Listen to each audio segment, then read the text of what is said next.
खुशामदीद, आप देख रहे हैं न्यूज़ 18 उर्दू। 19 फरवरी से चैंपियंस ट्रॉफी का आगाज होने जा रहा है।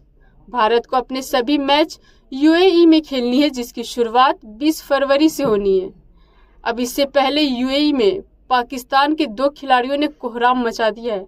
ये 2 खिलाड़ी मोहम्मद आमिर और फ़खर जमान हैं। मोहम्मद आमिर रिटायरमेंट ले चुके हैं, लेकिन फ़खर जमान चैंपियंस ट्रॉफी में टीम का हिस्सा है। ये वही खिलाड़ी है जिन्होंने साल 2017 में चैंपियंस ट्रॉफी के फाइनल में सेंचुरी जड़कर भारत को जख्म दिया था।